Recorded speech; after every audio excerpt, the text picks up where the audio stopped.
Hello and welcome to this special edition of RFL. I'm Richard French. Today, as you know, July 4th, Independence Day. When we celebrate our nation's birthday, it's 236th. Today, it is the anniversary of Thomas Jefferson's draft of the Declaration of Independence being adopted by the Continental Congress. It announced the American colonies' freedom from British rule. It was a freedom that was hard-earned and came with a tremendous sacrifice. Now, as we reflect, we can wonder if our founding fathers planned on Independence Day becoming such a big celebration. Well, at least one of them did. In a letter to his wife Abigail, John Adams said of this day, quote, "I am apt to believe that it will be celebrated by succeeding generations as a great anniversary festival. You will think me transported with enthusiasm, but I am not. I am well aware of the toil and the blood and treasure that it will cost us to maintain this declaration and support and to defend these states." And so, as we celebrate with parades, barbecues, and gatherings with friends and family, let us not forget the words of John Adams and remember those who made the ultimate sacrifice to protect the freedoms given us at the signing of America's most cherished document. Servicemen and women, they have fought and died in wars throughout the decades and centuries. And today, we reflect, though, on our most recent conflicts, Operation Iraqi Freedom and Operation Enduring Freedom in Afghanistan. To date, 6,440 U.S. military lives have been lost in these war efforts. We will pay tribute to some of those in our region who made the ultimate sacrifice because they held strongly to their love of country and their dedication to the cause of freedom. So let us begin. And it is the story of 23-year-old Benjamin Moore of Robbinsville, New Jersey. He was a man who was always willing to lend a helping hand even from an early age. As a boy, he would chase ambulances to see if he could be of service, and his dream of serving his community grew as he grew as a man. He joined the military and traveled to Afghanistan to protect and serve our nation. But tragically, Ben's dreams were cut short when a bomb went off under a truck that he was driving. Our Christy Duffy spent some time with Ben's parents to learn much more about this American hero.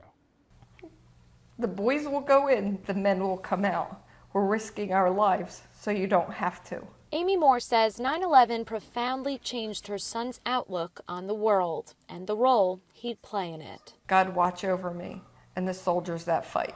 Amy is reading from a poem Ben wrote when he was a junior firefighter. He began hanging around the firehouse at age 14 until he was old enough to volunteer. We became real close because of this. We both pretty much learned together, and we got a bond. He was like a son to me. A natural responder. His father says Ben would quit paid jobs to be able to spend more time as a volunteer fireman and EMT. That's why he chose the path he did. Ben eventually decided to join the military at age 21. A year after signing on, Ben was on a plane to Afghanistan. Ben's job was clearing the road of IEDs, or improvised explosive devices, bombs buried in the ground by enemy insurgents that can be set off by remote or when pressure is applied. He was out in the battlefield. He was out in a bad place.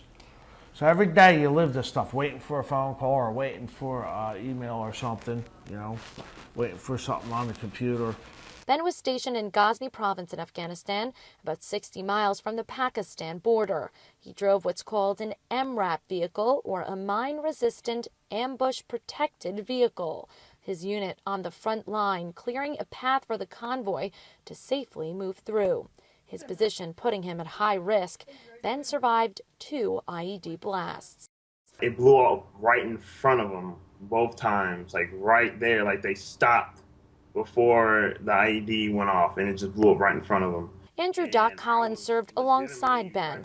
He was the medic for their unit and was right there for Ben if and when something went wrong. But Ben was there for Doc too, his heroic instinct kicking in when a blast went off under the tractor of an Afghani farmer and his family. And we hear a blast go off behind us.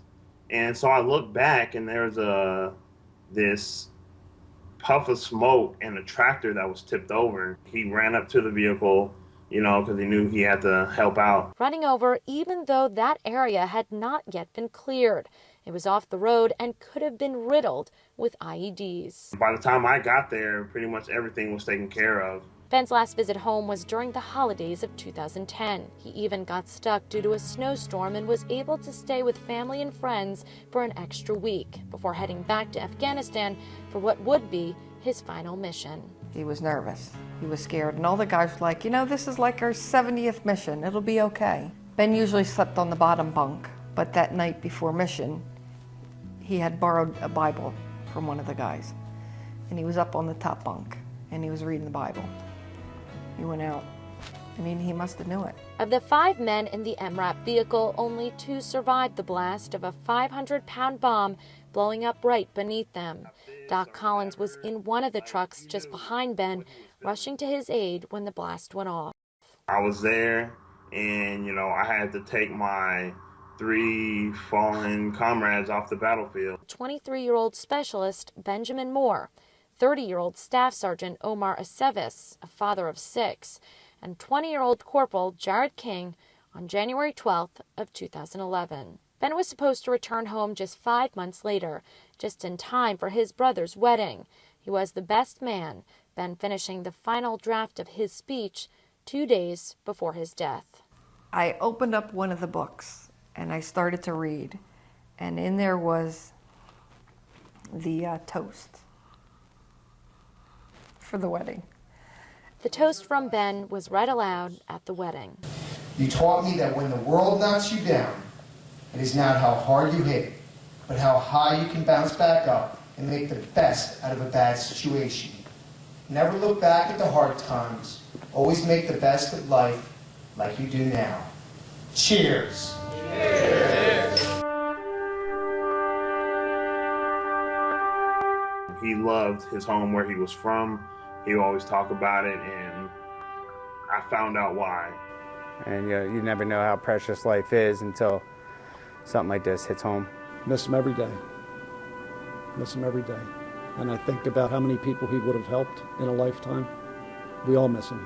Everyone misses him every day. I signed up to defend my country from any enemy, foreign or domestic, and that's what I will do. Whatever that toll may be, there's no doubt in my mind that I will be home.